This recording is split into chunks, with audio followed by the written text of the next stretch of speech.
इस चैप्टर में हम नेशन बिल्डिंग के क्या-क्या हमारे पास चैलेंजेस आए थे और किसने नेशन बिल्डिंग किया था, उन सब के बारे में समझेंगे। यानी ये जो आज का ये हमारा अखंड भारत ये दिख रहा है ना, ये 1947 में कैसा था, आज इसका ट्रांसफॉर्मेशन कैसे हुआ है, इसमें कौन-कौन से स्टेट थे, कौन-कौन से स्टेट इसमें मिलना चाहते थे, कौन-कौन से स्टेट इससे अलग होना चाहते थे, सारी चीज़ों के बारे में एक-एक करके हम डिटेल से समझेंगे। ये हमारा क्लास 12th के जो पॉलिटिकल साइंस की जो बुक है, उसका फर्स्ट चैप्टर है, लेकिन ये केवल और केवल पॉलिटिकल साइंस के फर्स्ट चैप्टर से ही संबंधित नहीं है। इसको बाकी सारे कॉम्पिटिटिव एग्जाम में भी यहाँ से क्वेश्चंस पूछे जाते हैं। ठीक है, तो इस वीडियो में इसको हम हिंदी और इंग्लिश दोनों लैंग्वेज में समझेंगे। हमने जो नोट्स दिए हुए हैं वो हिंदी और इंग्लिश दोनों में प्रॉपर तरीके से दिए हुए हैं। ठीक है, अपने अपने कंफर्टेबल के हिसाब से हम उसको चूज कर सकते हैं। ठीक है, तो चलिए हम स्टार्ट करते हैं इस चैप्टर को। सबसे पहले हमें यहाँ देखना है चैलेंजेस फर्स्ट, क्या क्या हमारे चैलेंजेस थे। यहाँ पे सबसे बड़ा हमारे पास जो चैलेंजेस था वो क्षेत्रीय अखंडता की हमारे पास क्या क्या चुनौतियां थी, इसके बारे में हम समझेंगे। पहली लाइन यहाँ लिखी गई है कि 1947 में आजादी के बाद भारत को ब्रिटिश प्रांतों और 500 से ज्यादा रियासतों को एकजुट करना था। इसका मतलब ये था ना कि जैसे 1947 में जब हमें आजादी मिली थी ना, तो उस टाइम पे हमारा जो देश था वो एक नहीं था। इसमें टोटल 565 प्रिंसली स्टेट हुआ करते थे। अब ये जो 565 प्रिंसली स्टेट हुआ करते थे, जब हमारे यहाँ से ब्रिटिशर्स जा रहे थे तो उन्होंने ये यहाँ पे एक नोटिफिकेशन जारी किया था कि जितने भी प्रिंसली स्टेट हैं या जितने भी रजवाड़े हैं, ठीक है, वो रजवाड़े अगर चाहे तो हमारे आने से पहले जैसे वो इंडिपेंडेंट या स्वतंत्र हुआ करते थे, उसी तरीके से आज भी वो स्वतंत्र बन सकते हैं। ठीक है, हम जब तक थे तब तक तो उनको एक साथ कर्ज ही रखे थे, लेकिन अब हम जब देश छोड़ के जा रहे हैं तो अगर वो चाहते हैं कि इंडिपेंडेंट होना, जैसे अपना पहले राजशाही शासन चलाते थे वैसे चलाना चाहते हैं तो वो चला सकते हैं। ठीक है, जैसे ही उन्होंने ये स्टेटमेंट दिया, कोई भी जो राजा था वो अब इंडिया में मर्ज होने के लिए तैयार ही नहीं हो रहा था। कौन सा ऐसा राजा होगा जो अपने यहाँ के मोनार्की सिस्टम को छोड़ के और डेमोक्रेसी को अपनाना चाहेगा। इस तरीके से कोई यहाँ पे राजा नहीं होते थे। ठीक है, तो हमारे सामने तो सबसे बड़ा चैलेंजेस ये था कि हमने इतनी ज्यादा स्ट्रगल किया हुआ है, तो क्या हम इन रजवाड़ों को आजाद कराने के लिए स्ट्रगल किए हैं? नहीं, हमें तो एक इंडिपेंडेंट इंडिया बनाना है। ठीक है, और इस इंडिपेंडेंट इंडिया बनाने के लिए बहुत सारे हमारे लीडर्स ने अपनी अपनी जान दी थी। ठीक, इसके बाद ये कह रहा है कि यह भारत के लिए सबसे बड़ी शुरुआती चुनौती थी। एक तो हमको अभी तक समझ में आ रहा था कि हमारी जो शुरुआती चुनौती है वो 1947 तक अंग्रेजों को भगा देना है, लेकिन जब ये अंग्रेज हमारे यहाँ से चले जाएंगे तो इनके जाने के बाद हम इस इंडिया को एक यूनाइट कैसे करेंगे, क्योंकि हमारे यहाँ पे इतने ज्यादा प्रिंसली स्टेट हुआ करते थे। तो जो चैलेंजेस हमने फेस किए थे वो चैलेंजेस अगर नहीं फेस करते तो आज भारत के जो दो टुकड़े हुए ना, ये 565 टुकड़े हुए रहते, 565 प्रिंसली स्टेट हुआ करते थे। ठीक है, अब इसमें क्या क्या कह रहा है कि इन चीजों को, यानी इंडिया को इंडिया बनाने के लिए 565 प्रिंसली स्टेट को एक छत के नीचे लाने के लिए कुछ लीडर्स थे जिनको ये जिम्मेदारी दी गई थी। एक लीडर थे सरदार वल्लभ भाई पटेल और एक लीडर थे वीपी मेनन। ठीक है, इन लोगों को सबसे महत्वपूर्ण भूमिका निभाई गई थी। महत्वपूर्ण भूमिका निभाने के लिए हमने क्या किया गया था, इनको एक टारगेट दिया था कि आपको क्या करना है कि पूरे इंडिया को एक छत के नीचे लाना है, एक झंडे के नीचे लाना है, एक कॉन्स्टिट्यूशन के नीचे लाना है। ठीक है, और हमारे यहाँ पे किसी भी तरह का मोनार्की सिस्टम नहीं होगा। ठीक है, तो इसका बेड़ा उठाया किसने? वल्लभ भाई पटेल ने। ठीक है, वल्लभ भाई पटेल के लिए ये कहा जाता है कि ये जिस जिस रजवाड़े के पास जाते थे उनका एक कॉन्सेप्ट हुआ करता था कि उनके एक हाथ में गाजर हुआ करता था, एक हाथ में डंडा हुआ करता था। यानी यहाँ पे ये जो दो सिंबल की बात की जा रही है, गाजर का मतलब ये होता था कि अगर प्यार से मान जाओगे तो ठीक, हमारे साथ रेवेन्यू शेयर करके सब कुछ करके इंडिया में मर्ज हो जाओ, और नहीं, डंडे का मतलब ये होता था कि अगर नहीं मानोगे तो हमारे पास तो मिलिट्री है ही है, पुलिस है ही है, दोनों का यूज करके हम क्या करेंगे, इसको इंडिया में मर्ज करेंगे। यानी तुम्हारे सामने अलग रहने का तो कोई ऑप्शन ही नहीं है, या तो चाहो तो इंडिया में मर्ज हो जाओ, नहीं तो फिर हम कोई ना कोई एक्टिविटीज करके इसको इंडिया में मर्ज कर देंगे। ठीक है, अब ये जहां जहां जाते थे तो इनके हाथ में एक पेपर होता करता था जिसका नाम होता था इंस्ट्रूमेंट ऑफ एक्सेशन। ठीक है, इस पे अगर किसी ने हस्ताक्षर कर दिया तो उसका मतलब ये हो जाता था कि वो इंडिया में मर्ज हो गया है, अब वो दोबारा इंडिया से बाहर नहीं होगा। इंस्ट्रूमेंट ऑफ एक्सेशन की खासियत ये हुआ करती थी कि एक बार अगर किसी भी रजवाड़े ने इस पे अपना सिग्नेचर कर दिया तो उसके बाद वो कभी भी दोबारा यहाँ से अलग नहीं हो सकता। ठीक है, ये इंस्ट्रूमेंट ऑफ एक्सेशन की पावर हुआ करती थी। इसी का नतीजा ये है कि इंडिया को आज इंडिया बनाया गया है। हाँ, कुछ रियासतें ऐसी थी जो मान नहीं रही थी, लेकिन फिर भी उनको कुछ दिन बाद आज कल परसों करते करते हमने उनको क्या किया था, इंडिया में मर्ज कर लिया था। इसके बाद जब हमने 565 प्रिंसली स्टेट को इंडिया में मर्ज करने का बेड़ा उठाया ना, तो इसमें से 562 प्रिंसली स्टेट तो इंडिया में मर्ज हो गए, लेकिन 3 ऐसे प्रिंसली स्टेट हुआ करते थे जो जल्दी इंडिया में मर्ज होने के लिए तैयार नहीं हो रहे थे। उसमें से एक था हैदराबाद, दूसरा था यहाँ पे जूनागढ़, और तीसरा था यहाँ पे जम्मू एंड कश्मीर। ठीक है, ये 3 ऐसे स्टेट हुआ करते थे जो जल्दी इंडिया में मर्ज तो नहीं हो रहे थे। ठीक है, तो इनको भी वल्लभ भाई पटेल की जिम्मेदारी दी गई थी कि आपको इन तीनों को क्या करना है, इंडिया में मर्ज करना है। सबसे पहले उन्होंने बात की थी किससे, हैदराबाद के रियासत से, ठीक है। हैदराबाद जो हमारे स्टेट में आज तेलंगाना की कैपिटल हुआ करती थी, वो यहाँ होता था, ठीक है। तो इससे उन्होंने बात की, तो यहाँ पे जो राजा होता था उसको निजाम बोला जाता था, ठीक है। अब ये जो निजाम था वो भारत में शामिल होना नहीं चाहता था। अब ये अगर इंडिया में शामिल नहीं होता तो इंडिया के बीचों बीच एक अलग से देश बन जाता, तो ये पॉसिबल नहीं होती। वहां से आना जाना हर एक चीज वहां के लोगों की बढ़ती रहती थी, तो ये पॉसिबिलिटी नहीं हुआ करती थी कि वो इंडिया में के बीचों बीच एक अलग से देश बना के रहे। तो वल्लभ भाई पटेल ने यहाँ भी अपनी एक्टिविटीज कंडक्ट की, बात किया, नहीं माना। फिर उसके बाद वहाँ पे अलग अलग तरह की एट्रोसिटीज बढ़ती गई, वहाँ के वुमेन्स के साथ, वहाँ के लोगों के साथ धीरे धीरे अत्याचार बढ़ते चले गए। तो फिर वल्लभ भाई पटेल ने वहाँ पे कहा कि ये तो प्यार से मानने वाला है नहीं, तो इसके लिए उन्होंने एक ऑपरेशन पोलो चलाया था, और ऑपरेशन पोलो चला के 1948 में हैदराबाद को भारत में शामिल किया गया था। ये चीज ध्यान देना है कि ऑपरेशन पोलो एक पुलिस एक्टिविटीज थी, ठीक है। पुलिस भेज के वहाँ के निजाम को अरेस्ट कराया गया और पूरे हैदराबाद को फिर इंडिया में मर्ज कराया गया। इस तरीके से अब जो 562 हुआ करता था, अब ये 563 हो गया, ठीक है। अभी भी दो हमारे पास बचे हुए थे, एक था जूनागढ़ और दूसरा था जम्मू कश्मीर, ठीक है। नेक्स्ट स्लाइड में हम उसको समझते हैं। इसी क्रम में जो आगे बात आती है, वो जो दूसरा एरिया था ये था जूनागढ़ का एरिया। अब मैप में देखते हैं पहले ये जूनागढ़ कहाँ हुआ करता था। ये जो गुजरात वाला हिस्सा हुआ करता था ये जूनागढ़ का हिस्सा हुआ करता था, ठीक है। अब ये जो जूनागढ़ का नवाब हुआ करता था, ये खुद को चाहता था कि हम इसको कहाँ मिला दें, पाकिस्तान में मिला दें। क्यों? क्योंकि नवाब जो होता था ये मुस्लिम होता था, और यहाँ की जो जूनागढ़ की जो पब्लिक हुआ करती थी, जनता हुआ करती थी, वो हिंदू हुआ करती थी, ठीक है। तो इसने ये सोचा कि जब हम मुसलमान हैं और धर्म के आधार पर बटे गए हैं, तो हम क्या करते हैं, जूनागढ़ एरिया वो कहाँ मिला लेते हैं, पाकिस्तान में मिला लेते हैं। लेकिन यहाँ की जो जनता थी, वो जनता पाकिस्तान में मिलना नहीं चाहती थी। वो चाहती थी कि हम शुरू से ही इंडिया के हिस्से रहे हैं, हम इंडिया के ही हिस्से रहेंगे। इसके वजह से वहाँ की जनता ने बहुत ही ज्यादा उस राजा का, यानी उस नवाब का क्या किया, विद्रोह किया। फिर वहाँ के लोगों ने सोचा कि काम करा लेते हैं, कि वहाँ पे जनमत संग्रह करा लेते हैं। जनमत संग्रह का मतलब ये होता है कि वहाँ पे हमें वोटिंग करानी है। तो वल्लभ भाई पटेल ने सोचा कि ठीक है, वहाँ पे एक बार वोटिंग करा के देख लेते हैं। उन्होंने वहाँ के नवाब से बात की, नवाब ने कहा ठीक है, आप वोटिंग करा के देख लीजिए, अगर वोटिंग में जैसा फैसला आता है उस हिसाब से हम काम करेंगे। तो फिर वहाँ पे वोटिंग हुआ जूनागढ़ में, और जूनागढ़ में वोटिंग हुआ तो पब्लिक, वहाँ की सभी पब्लिक ने, यानी मेजोरिटी पॉपुलेशन ने वोट डाल दिया कि हमें उसे इंडिया में मर्ज होना है, ठीक है। तो इसके वजह से वहाँ का जो जूनागढ़ का नवाब था वो तो खुद चला गया पाकिस्तान, लेकिन ये एरिया इंडिया में मर्ज हो गया, ठीक है। तो इस तरीके से जो 562 हुआ करता था उसको हमने हैदराबाद मिला के 563 किया, और जूनागढ़ मिला के 564 कर लिया हमने, ठीक है। अब एक रियासत बचा था जिसका नाम क्या था, जम्मू एंड कश्मीर, ठीक है। नेक्स्ट स्लाइड में देखते हैं उसको। अब बात आती है जम्मू कश्मीर की, ठीक है। अब इस जम्मू कश्मीर को कैसे इंडिया में मिलाया गया, इसकी कहानी समझते हैं पहले। जम्मू कश्मीर ये जो आज हमारे सर का ताज है, ये उस टाइम पे एक इंडिपेंडेंट स्टेट हुआ करता था, ठीक है। और वहाँ के जो राजा हुआ करते थे, इनका नाम था राजा, ये जो राजा हरि सिंह हुआ करता था, ये तो होता था हिंदू, ठीक है। लेकिन यहाँ की जो मेजोरिटी पॉपुलेशन थी ये थी होती थी, यहाँ की जो मेजोरिटी पॉपुलेशन हुआ करती थी वो होती थी मुस्लिम, ठीक है। लेकिन ये वाला केस जूनागढ़ के केस से पूरा अलग था। जूनागढ़ का नवाब राजा हुआ करता था, वहाँ की पब्लिक मुसलमान हुआ करती थी, लेकिन जम्मू कश्मीर की पब्लिक मुस्लिम होती थी और राजा यहाँ का हिंदू हुआ करता था, ठीक है। लेकिन ये हिंदू राजा जो हुआ करता था, ये इस बात को एक्सेप्ट नहीं कर रहा था कि हमें इंडिया में मर्ज होना है या फिर पाकिस्तान में जाना है, ठीक है। और ये हरि सिंह जो होते थे, न तो इंडिया में मर्ज होना चाहते थे और न ही ये पाकिस्तान में मर्ज होना चाहते थे। ये चाहते थे कि हम एक स्वतंत्र देश बन के रहेंगे, नहीं तो हमारा अस्तित्व खतरे में पड़ जाएगा, न तो हम इंडिया के साथ रह पाएंगे न ही पाकिस्तान के साथ रह पाएंगे। तो इस वजह से इन्होंने मना कर दिया था इंडिया में मर्ज होने के लिए। वल्लभ भाई पटेल से बात हुई, वल्लभ भाई पटेल से सीधा बात इन्होंने किया राजा हरि सिंह ने, कि हम देखिए, हम आपके साथ भी नहीं रहेंगे, हम पाकिस्तान के साथ भी नहीं रहेंगे, हम पूरी तरीके से अलग रहेंगे। तो इन्होंने यहाँ पे ज्यादा फोर्स नहीं की। फिर बाद में क्या हुआ कि पाकिस्तान ने इस जम्मू कश्मीर पे क्या कर दिया, अटैक कर दिया, ठीक है। अब अटैक कर दिया तो यहाँ की जनता के साथ, यहाँ की महिलाओं के साथ दुर्व्यवहार किया जाता था, यहाँ के बच्चों के साथ मारा मारा जाता था, यहाँ के लोगों पे धीरे धीरे अत्याचार बढ़ते चले गए। अब ये सिचुएशन राजा हरि सिंह के कंट्रोल से बाहर होती चली गई। फिर बाद में इन्होंने वल्लभ भाई पटेल से बात की, तो वल्लभ भाई पटेल ने सीधा इनसे बोला था कि अभी ये जो एरिया है ये हमारे कंट्रोल में तो आता नहीं है, जबकि हमारे अंडर में नहीं आता है तो हमारी मिलिट्री यहाँ पे नहीं जाएगी। तो इसका एक ही एग्जाम्पल है कि अगर आप हमारे इंस्ट्रूमेंट ऑफ एक्सेशन पे साइन कर देते हैं तो हम पूरी तरीके से यहाँ पे क्या करेंगे, अपनी आर्मी भेज के, अपनी पुलिस भेज के हम आपको पूरी तरीके से सुरक्षित कर देंगे, ठीक है। वही चीज यहाँ पे लिखी गई है कि पाकिस्तान समर्थित कबायलियों ने यहाँ पे आक्रमण कर दिया और Maharaja Hari Singh instrument of accession पर हस्ताक्षर किए, ठीक है।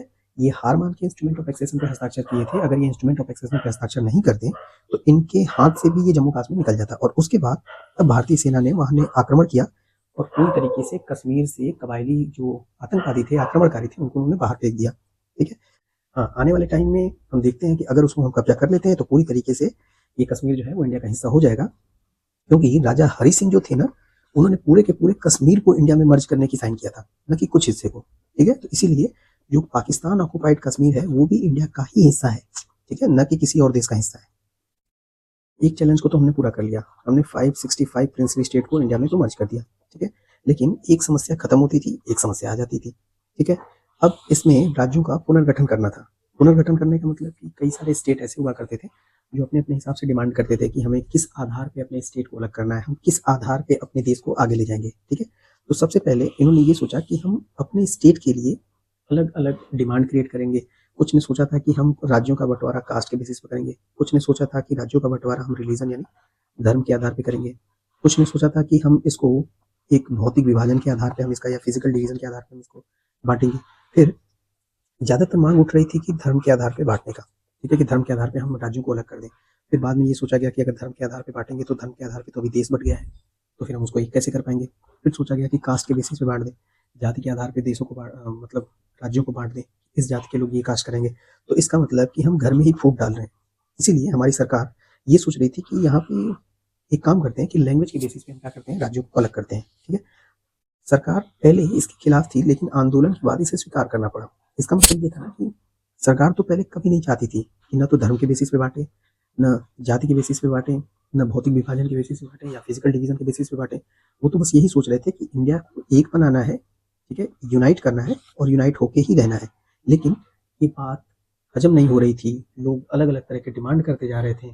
सभी ने इंस्ट्रूमेंट ऑफ एक्सेशन पे साइन किया हुआ था और सबकी डिमांड को ध्यान में रखते हुए सरकार ने फाइनली ये सोचा, चलो ठीक है, लैंग्वेज के बेसिस पे हम क्या करते हैं, यहाँ पे अलग करते हैं। ठीक है। जब लैंग्वेज के बेसिस पे अलग करने की बात हुई थी, लिंग्विस्टिक स्टेट बनाने की बात हुई थी, तो सबसे पहला जो भाषा के आधार पर राज्य बना था वो कौन बना था, आंध्र प्रदेश बना था। कब, 1953 में। ठीक है। यहाँ पे जो पुट्टी श्री रामुलु की मृत्यु के बाद ये आंदोलन तेज हो गया था। तो पुट्टी रामुलु थे, वो इसी चीज के लिए, ये आंध्र प्रदेश से रिलेटेड थे, तो आंध्र प्रदेश को भाषा के आधार पे एक अलग मान्यता देने के लिए वो यहाँ पे ज्यादा स्ट्रगल किए थे। और अचानक से जब इनकी मृत्यु हो जाती है तो उसके बाद ये आंध्र प्रदेश की डिमांड बहुत ही ज्यादा हाई हो जाती है। तो अंत में जो केंद्र सरकार होती है उनको इनके सामने झुकना पड़ता है और वो आंध्र प्रदेश को एक अलग से राज्य की मान्यता देते हैं भाषा के आधार पे। ठीक है। अब इसी टाइम पे 1956 में एक स्टेट रिकॉग्निशन एक्ट पास किया गया था। ठीक है, ठीक 3 साल बाद स्टेट रिकॉग्निशन एक्ट पास किया गया था, जिसके बाद ये बताया गया था कि अब से भारत में 14 राज्य होंगे और 6 केंद्र शासित प्रदेश हुआ करते थे। जैसे आज की डेट में हमारे पास 28 स्टेट हैं और 8 हमारे पास जो यूटी है या केंद्र शासित प्रदेश है वो है। ये तो आज की सिचुएशन है हमारी। लेकिन ये आज़ादी के टाइम पे 1956 के टाइम पे हमारे पास 14 स्टेट हुआ करते थे और यूटी जो होते थे वो 6 होते थे। ऐसा नहीं था कि हमने एरिया बढ़ा दिया, नहीं, एरिया वही हुआ था 328763 किलोमीटर स्क्वायर, यही हमारा एरिया हुआ करता था। लेकिन कब हम 14 से 28 बन गए, ये आने वाले समय में हम एक एक करके देखेंगे। जैसे कभी पंजाब हरियाणा एक हुआ करता था, फिर यूपी और उत्तराखंड एक हुआ करता था, एमपी और छत्तीसगढ़ एक हुआ करता था, फिर उसके बाद बिहार और झारखंड एक हुआ करता था। पूरा का पूरा जो नॉर्थ ईस्ट स्टेट था वहाँ 2 स्टेट हुआ करते थे, एक आसाम हुआ करता था, एक मणिपुर हुआ करता था। ठीक है। आंध्रा तेलंगाना एक हुआ करता था। इस तरह से बहुत सारे ऐसे राज्य हुआ करते थे जो एक हुआ करते थे। फिर समय के आधार पर धीरे धीरे ये क्या करते चले गए, बढ़ते चले गए। चैलेंजेस को पास करने के लिए हमको अलग अलग चुनौतियों से सामना करना पड़ता है, वो हमने किया। स्टेट को रिकॉग्निशन दिया, स्टेट को अपनी अपनी मान्यता दी, चाहे वो लैंग्वेज के बेसिस पे दिया हो या किसी भी बेसिस पे दिया हो, हमने स्टेट को रिकॉग्नाइज किया। 565 देसी रियासतों को भी इंडिया में मर्ज किया। उसके बाद अब धीरे धीरे, मैंने पहले ही बताया कि एक चुनौतियां खत्म होती थी, एक चुनौती हमारे सामने आ जाती थी। ठीक है। हमने अपनी यहाँ की जो पॉलिटी थी, ठीक है, या राजनीति थी, उसकी चुनौतियों को सामना किया। हमारे यहाँ की जो फिजिकल जियोग्राफी थी उसकी चुनौतियों का सामना किया, जैसे बंटवारा हुआ था। फिर उसके यहाँ पे बाद हमारे पास जो स्टेट हुआ करते थे, इनकी अपनी अपनी समस्या थी, इसको हमने सुलझाया। फिर उसके बाद जो अगली हमारे सामने जो समस्या खड़ी हुई थी, ये सबसे बड़ी समस्या थी हमारे यहाँ पे इकोनॉमिक डेवलपमेंट की।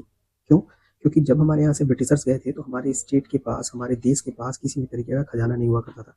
पूरी तरीके से वो हमें लूट के खाली कर चुके थे। तो अब जो प्राइम मिनिस्टर बने थे उनके सामने सबसे बड़ी चैलेंजेस तो ये हुआ करता था कि हमारे यहाँ पे इतनी ज़्यादा गरीबी है, बेरोज़गारी है, इनइक्वालिटीज़ हैं, इस तरह की हज़ारों समस्याएँ हैं। इन समस्याओं का निपटारा कैसे किया जाए, ठीक है? अब जैसे-जैसे हमारा देश डेवलप होगा, तो ये सारी समस्या धीरे-धीरे क्या होती जाएँगी? खत्म होती जाएँगी। लेकिन इनिशियल स्टेज क्या किया जाए? कैसे इस चीज़ों को उपाय किया जाए? कुछ चाहते थे कि अगर रोज़गार मिल जाए तो देश डेवलप हो जाएगा। कुछ सोचते थे कि एजुकेशन मिल जाए तो देश डेवलप हो जाएगा। कुछ सोचते थे कि रोड बन जाए तो डेवलप हो जाएगा। कुछ सोचते थे हॉस्पिटल्स बन जाए तो डेवलप हो जाएगा। कुछ सोचते थे रेलवे बन जाए तो डेवलप हो जाएगा। यानी हर एक लोगों की अपनी-अपनी समस्या थी और अपनी समस्या का समाधान करने के लिए वो ये सोचते थे कि देश को विकसित होना है तो ये करना पड़ेगा। लेकिन क्या पर्टिकुलर रोड बनाने से देश डेवलप होगा? क्या एजुकेशन से डेवलप होगा? क्या रेलवे से डेवलप होगा? हॉस्पिटल से डेवलप होगा? नहीं, हमें एक मल्टीपल अप्रोच अपनाना पड़ेगा। हर एक चीज़ों का डेवलपमेंट करना होगा तब फिर हमारा देश आगे जा पाएगा, ठीक है? तो इसके लिए एक उपाय लगाया गया और उपाय ये अपनाया गया, उसको सॉल्व करने के लिए इसी इकोनॉमिक डेवलपमेंट को हमें ग्राउंड लेवल पे लाने के लिए हमने क्या किया था 1950 में एक योजना आयोग बनाया और इस योजना आयोग ने एक पंचवर्षीय योजना चालू की थी 5 ईयर प्लान। जनरली जो 5 ईयर प्लान हुआ करता था ये प्राइम मिनिस्टर के लिए हुआ करता था। क्यों? क्योंकि प्रधानमंत्री 5 साल के लिए आएँगे, 5 साल में वो क्या करेंगे, क्या करके जाएँगे, ये चीज़ अपना पूरा का पूरा ये ब्यौरा बता के जाएँगे, ठीक है? फिर इन्होंने क्या किया था कि स्टार्टिंग के हमारे जो पहली 5 ईयर प्लान था उसमें एग्रीकल्चर पे फोकस किया। फिर सेकंड 5 ईयर प्लान में हमने इंडस्ट्री सेक्टर पे फोकस किया था। थर्ड 5 ईयर प्लान में हमने सर्विस सेक्टर पे फोकस किया। यानी कुल मिला के हम अपने देश की जो अर्थव्यवस्था थी, उसको सार्वजनिक और निजी दोनों क्षेत्रों को बढ़ावा देने के लिए हमने क्या किया था, अलग-अलग लेवल पे काम किया था। इसीलिए इंडिया की जो इकोनॉमी है, वो एक मिश्रित अर्थव्यवस्था है यानी मिक्स्ड इकोनॉमी है। उसका रीज़न ये है कि हमारे यहाँ पे रिच, पुअर और एग्रीकल्चर करने वाले फार्मर भी हैं। हम केवल और केवल किसानों का भला करके देश का विकास नहीं कर सकते। हम केवल और केवल गरीबों का भला करके देश का विकास नहीं कर सकते। केवल और केवल अमीरों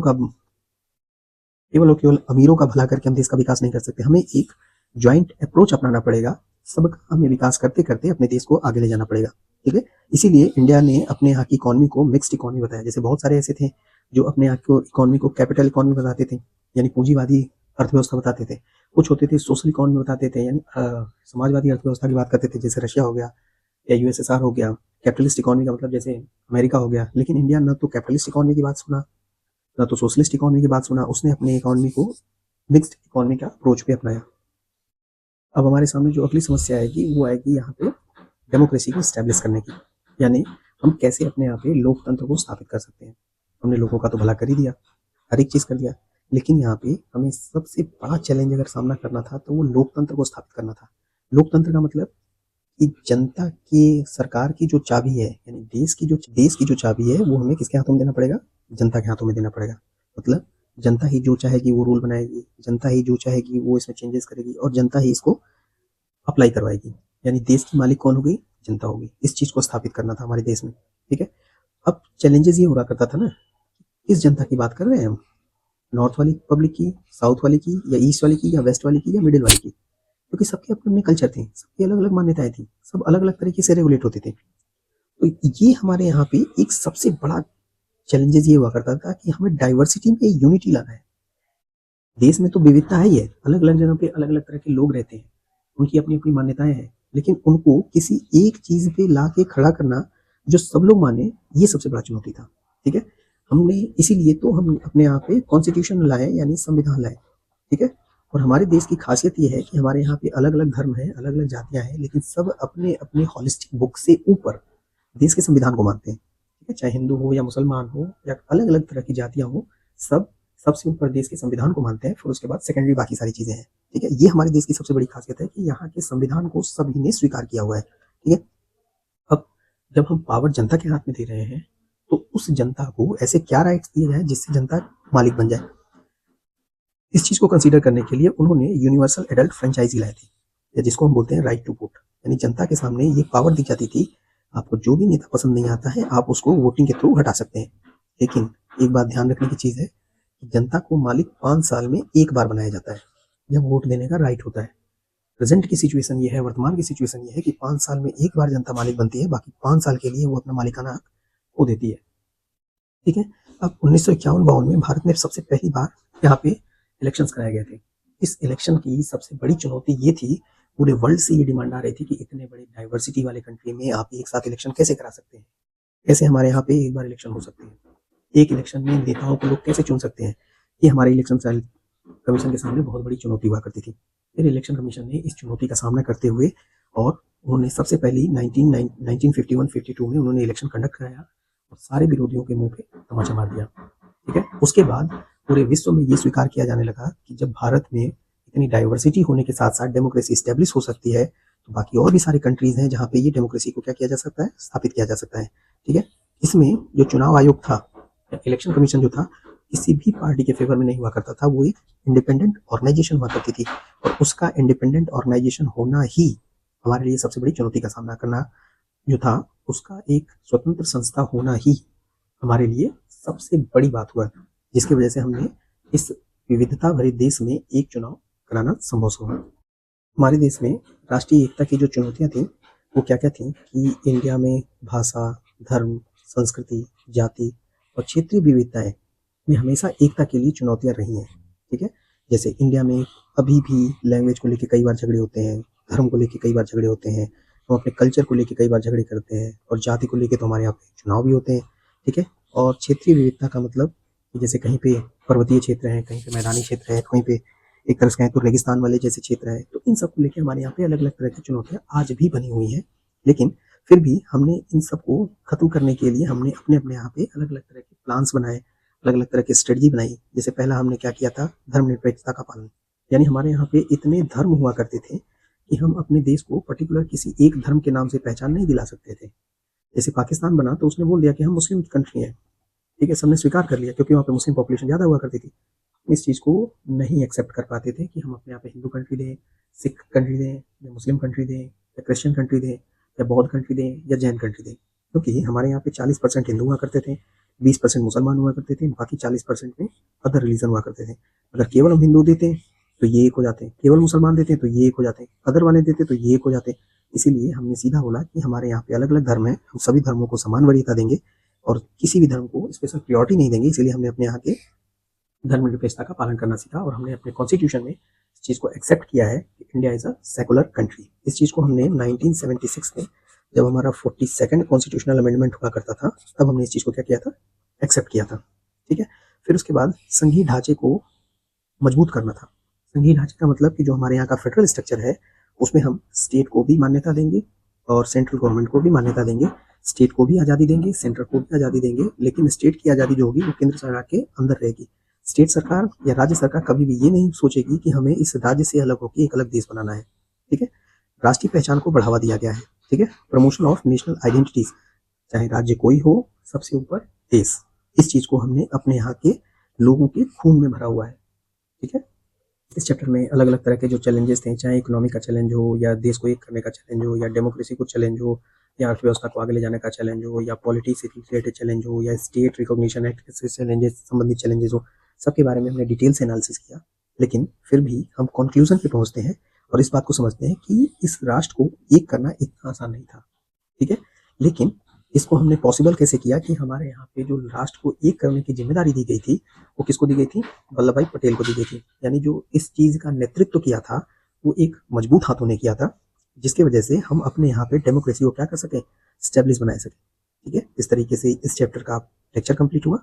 हमारे साथ जुड़ने के लिए हमारे यूट्यूब चैनल को फॉलो करें, stepright.edu, और हमारे साथ इसको पढ़ें। क्या करेंगे, हर एक वीडियोस को डिटेल से यहाँ पे एनालिसिस करेंगे। ठीक है, धन्यवाद।